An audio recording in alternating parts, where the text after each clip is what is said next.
समोरच गोविंदाज रेस्टॉरंट होते, जिथे आम्ही थोडा नाश्ता करायचे ठरवले.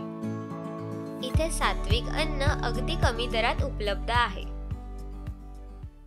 गोविंदाज रेस्टॉरंट मध्ये थोडं रिफ्रेश होऊन आम्ही पुढे मंदिर बघायला निघालो.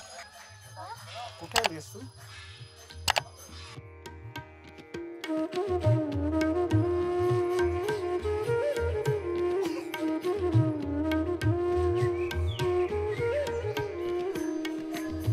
आम्ही आलो आहोत गोवर्धन इको विलेज मध्ये आणि माझ्या मागे आहे मदन.